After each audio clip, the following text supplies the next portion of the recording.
Bonjour, bonjour.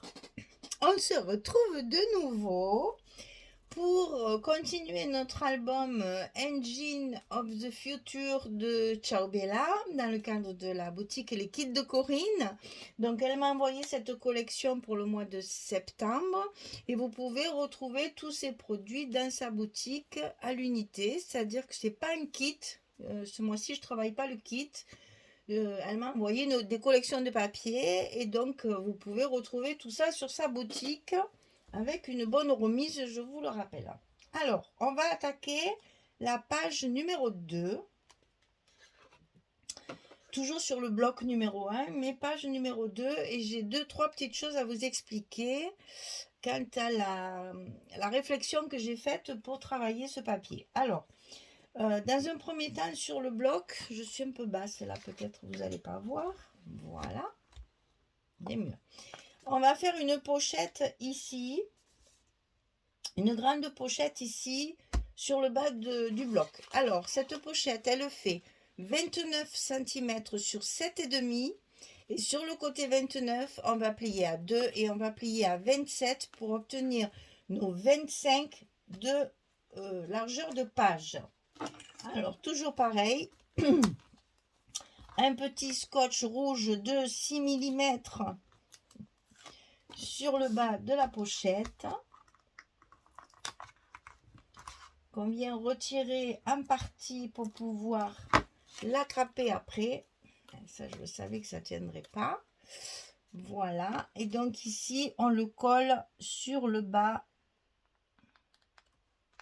de notre bloc sur la page numéro 2.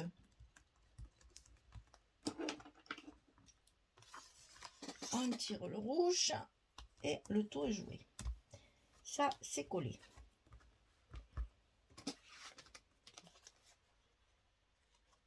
Je vais poser ça pour que mon scotch ne m'embête pas là. Voilà. Alors, ensuite, on a deux petits rabats, un à gauche et un à droite, comme d'habitude, enfin comme souvent. Et donc ici, c'est les mêmes, exactement. Donc, vous pouvez le couper deux fois. 15 cm sur 20. Et sur le côté 15, on va plier à 12,5 et à 13. On a également des petits goussets d'un demi-centimètre sur cette page-là. Et ça, on va le glisser à l'intérieur de notre bloc, comme ceci, côté gauche et côté droit. Ils ne vont pas se croiser, c'est normal. Je vous expliquerai ça après. Donc on va déjà les coller, on va faire la structure, puis après on verra la suite. Une réflexion que j'ai faite pour... Alors donc ici, on le colle à gauche.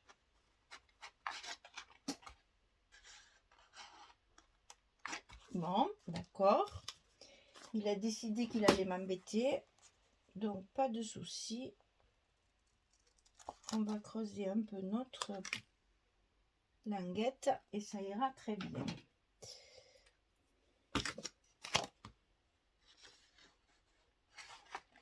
Voilà.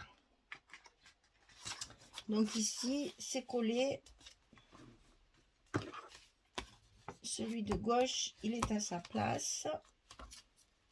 Et maintenant, on va mettre celui de droite qui est exactement le même. Hein.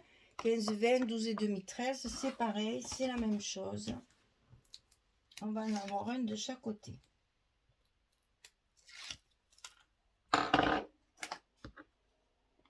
Et on le glisse également à l'intérieur. Le long de la première pliure. Et nos petits rabats sont prêts. Alors, une fois qu'on a fait ça, on va mettre un grand rabat comme ceci par-dessus. Enfin, par-dessus, non, pas par-dessus, il est dessous celui-là. Mais je veux dire, il est par-dessus nos petites languettes là. Voilà, on va le mettre en haut comme ceci. Alors, celui-ci, il fait 18 cm sur 25 et on le plie à 16. Il n'y a pas de gousset. Il est fait pour être tout en haut de notre page, au bord ici en haut.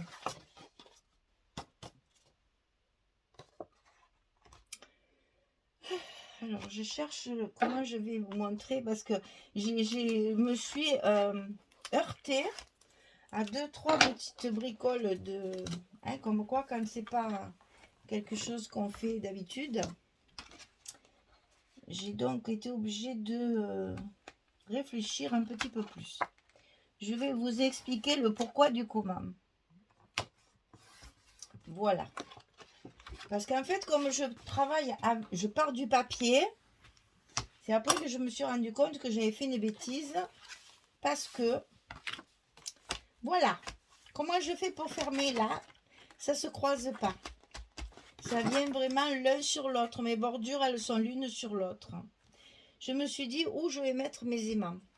Donc, j'ai réfléchi, et c'est pour ça que j'ai rajouté cette partie-là.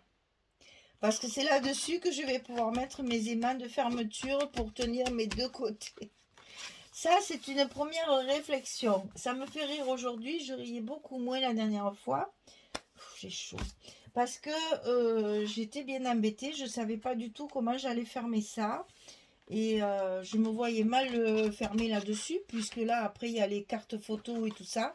Donc, j'ai rajouté ce papier ici. Et c'est là qu'on va mettre nos aimants. Donc, pour tenir tout ça, bien entendu, il faut un petit peu faire des repères pour qu'on sache à peu près où il faut le mettre. Alors, quand on fait des bêtises en scrap, eh bien, il faut faire du MacGyver. Or, ben, si tu le prends à l'envers, c'est sûr que tu n'arriveras pas à le sortir. Mais des lunettes. Et donc, après, une fois que j'ai trouvé la solution, je me suis dit, ah, ouais, c'était vraiment un défi parce que j'aurais pas fait ce genre de bêtises avec un autre papier. Alors, donc ici, on va mettre nos aimants de fermeture d'un côté. Et donc, ce que je vous disais dès le début, c'est que ça force à la création, à l'imagination, parce que c'est pas du tout des papiers que j'aurais, je pensais travailler. Donc, c'est bien, c'est très intéressant comme démarche. J'aime beaucoup justement me dépasser en fait. Hein. Voilà, donc là, on fait attention au gousset, toujours pareil. Et là, on s'en fout si ça se croise pas bien, n'est-ce pas? Puisque ça va être enfin fermé. Et comme mes aimants sont très très forts, extra forts, il n'y a pas de souci, ça va se fermer. Allez, on fait l'autre côté maintenant. C'est pour ça que je n'en ai mis nulle part avant de le monter, que je les mets devant vous, parce que je ne savais pas du tout ce que ça allait donner. Donc, j'ai été obligée de... Vous vous rendez compte, celui-là, il tient, parce qu'il y en a un sur l'autre côté. Vous voyez comme ils sont forts? Il y en a un sur l'autre face, et du coup, ils viennent se coller dessus. Alors, on ne le contrarie pas, hein, ça ne sert à rien. On va le laisser là. Comme ça, ça fera encore plus bien, encore mieux fermé. C'est le genre de truc qui risquait pas de m'arriver avec les autres. Hein.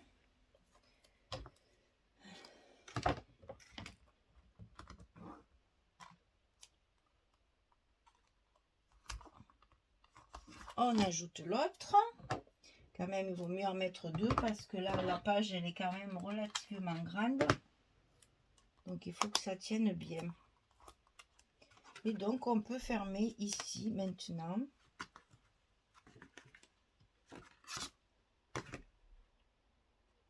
Notre page et coller nos aimants. Et au moins, ils ne seront pas sur la pochette où il y a les cartes photos, etc. avec des épaisseurs. Voilà, comme ça, ça tient bien. Aucun problème. Alors, deuxième réflexion. Sachant que je compte à peu près chaque fois combien je peux utiliser de papier par par page. Donc là, j'ai une feuille 30-30 de la collection principale, une feuille 30-30 de la collection complémentaire, les patterns, et une feuille 20-20. C'est avec ces 3 éléments que chaque fois j'ai construit mes pages. Et donc là, je me suis retrouvée, vu que j'ai rajouté ça qui n'était pas prévu, n'est-ce pas? Je me suis retrouvée avec 2 chutes de papier pour ma pochette. Alors, je vous montre. Voilà. Il me restait ça pour recouvrir l'intérieur de ma pochette. Alors, comment je fais pour pas entamer une autre feuille? Parce que mon compte, il est bien précis pour arriver à faire tout l'album.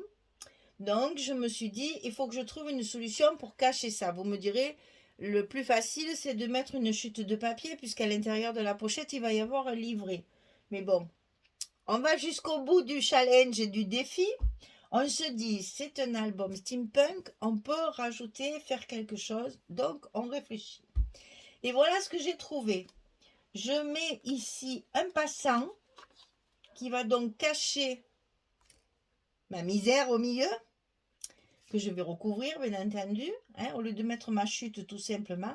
Et dans ce passant, je vais y glisser une carte supplémentaire à ma pochette. C'est-à-dire qu'ici, j'aurai quand même, dans ma pochette, il y a un livret, je vais vous montrer. Mais ici, en plus, j'ai encore une carte qui va se glisser comme ça dedans, dans le passant. Voilà, c'est pour vous montrer les réflexions qu'on peut avoir quand il arrive ce genre de choses où on est bien embêté parce qu'on ne veut pas couper un papier ou bien mettre simplement. On peut faire ça, bien sûr qu'on peut faire ça. Mais bon, on est dans le challenge, on est dans le défi, donc on essaye de trouver une solution.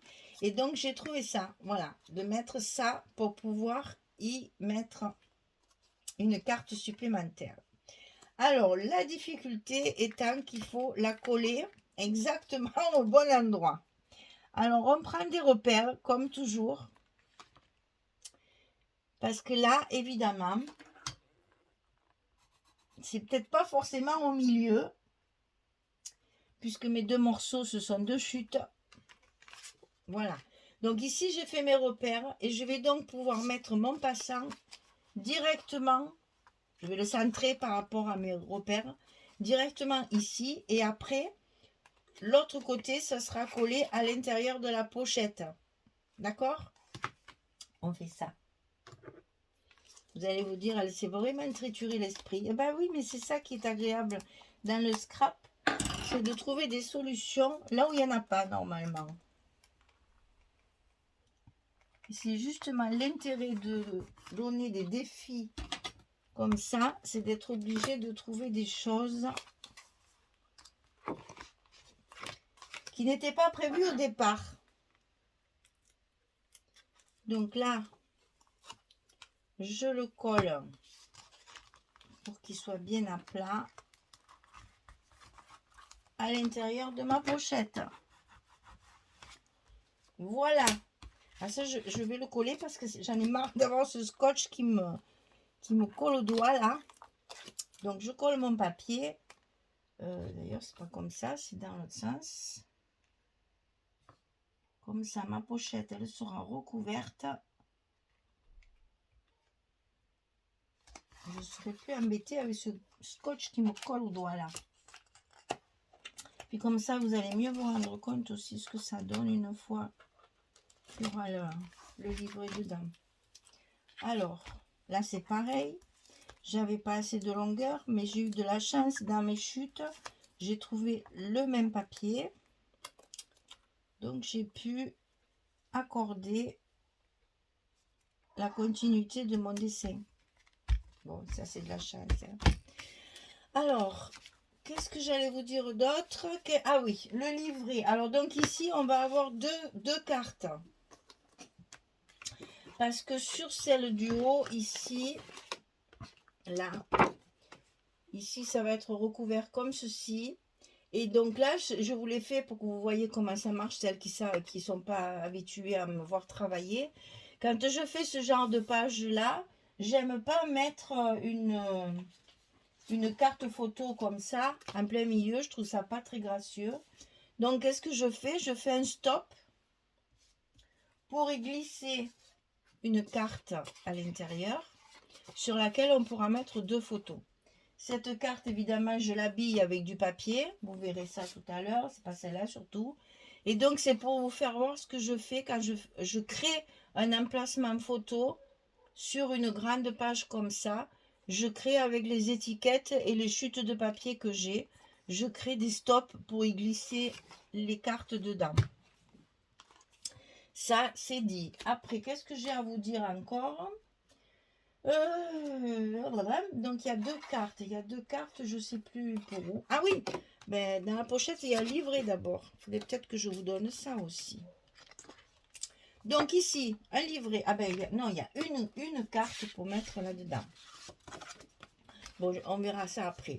Une carte ici, une carte ici. Donc, ça vous fait 2 cartes, 11. Bien ce que je disais. 11, 16, une pour mettre dans le stop et une pour glisser là-dedans. Il y a bien 2 cartes dans cette page. Je vous dis que je suis perdue tellement j'en ai fait, refait, j'ai trifouillé, changé. Voilà, oui, je transpire d'ailleurs. Alors, ici, vous allez couper 20 sur 20, c'est un carré de 20 sur 20 et vous allez le plier ici à 11, puisqu'ici, on va faire les emplacements photos. Et ça va être pour mettre dans la pochette. Et ça tiendra la carte qui est ici, qui risque de se promener un petit peu. Quand on mettra ça dessus, ça va le tenir. Voilà. Donc ici, 20 sur 20 et on plie à 11. Sur n'importe quel côté, puisque c'est 20 sur 20. Hein. Donc on plie à 11 et vous avez votre petit rabat comme ça. Comme ça, on ne verra pas non plus le papier craft que j'ai utilisé pour faire les espaces photos. Voilà, je crois que je vous ai tout dit. Maintenant, je vais coller mes papiers et je reviens vers vous quand c'est terminé. À tout de suite. Me voilà de retour. Donc voilà, j'ai fini de coller les papiers. Donc voilà, on commence à avoir des bébêtes. Ça y est, des espèces d'abeilles mécaniques. C'est chouette, n'empêche, parce que regardez les ailes là, comme c'est bien dessiné. On dirait des libellules tellement presque. Mais bon, voilà, hein, on a des bébêtes. Moi, je déteste tout ça. Mais bon, je me suis fait violence. Et finalement, mise en valeur dans l'album, finalement, après, bon, ça, on s'habitue. Donc ici, j'ai mis 2 petites poignées pour ouvrir ma page. Voilà, donc on reste dans le métallique puisque je vais en mettre quand même certainement pas mal du métallique. Donc on va, quand j'ai des petites poignées comme ça, là j'aime bien ça, ça fait du bruit et tout, j'adore. Bref, voilà, donc j'ai mis mes 2 petites poignées. Ici, 2 espaces photos avec les chutes pour finir de couvrir le papier. Ici, donc notre pochette stop. Faite avec des... Là aussi, hein, il y a des mouches, des... c'est horrible. Mais bon, comme elles sont toutes mécaniques, en fait, c'est tout du métal. Alors, ma foi, allez, ça fait pas trop... Je dirais pas des vrais, quoi, voilà, on va dire ça. Alors, ici, donc, le petit stop fait avec les étiquettes de la collection A4. Ça et ça, c'est dans des chutes de papier que je l'ai coupé, que j'ai rajouté. Et donc, ici, ma carte photo, bien sûr, recto verso. Et ici, donc, on se retrouve avec notre livret, toujours avec les bébêtes, avec un espace photo ici et ici. Et donc, notre carte ici, enfilée dans le petit passant qui nous a permis de cacher la petite erreur de coupe de... Enfin, c'est pas une erreur, que j'avais plus de papier. Donc, comme ça nous fait un emplacement supplémentaire. Donc, 1, 2, 3, 4, 5, 6, 7, 8 photos encore sur cette page. Donc, le résultat, il est là. Le principal, c'est d'arriver à avoir des espaces photos. Bon, ici, je vais certainement faire des tamponnages parce que j'ai sorti des petites choses que j'ai justement un peu steampunk, là. Du style un peu, voilà, ce genre-là. Ça, c'est de Nîmes Tampon, hein. Ça aussi, c'est pas mal. Plutôt que de mettre un appareil photo, je vais faire une lisière, voilà, sur le côté. Vous voyez, je vais le tamponner comme ça. Mais vous verrez, j'en ai fait déjà sur d'autres. Je trouvais ça joli. J'ai dit, allez, ça change un petit peu. de l'appareil photo, voilà. Donc on va essayer de garnir nos espaces photo avec quelque chose qui fasse un peu steampunk et comment on dit, vintage. Ah, il faut qu'il se mette en place. Voilà. Notre page numéro 2 est finie, le blog numéro 1 il est fini, ouf. On est arrivé. Je suis contente parce que finalement, ça fait pas mal. Ça fait pas mal. Puis bon, le papier, finalement, il me plaît bien. Hein. C'est juste que je rebutais surtout parce que c'est plein de bébêtes. Mais comme ce sont des bébêtes métalliques, en fait, mécaniques et métalliques, bon, ça me gêne moins. Voilà. On va dire ça. Allez, cette belle collection de Ciao Bella, Engine of the Future, donnée pour la DT des kits de Corinne pour le mois de septembre. Eh bien, j'espère qu'elle sera contente que j'ai réussi à quand même un petit peu travailler ce papier. Je ne l'ai peut-être pas travaillé comme d'autres l'auraient fait. Il faudrait peut-être mettre de la pâte de structure, des pochoirs, des choses comme ça, mais...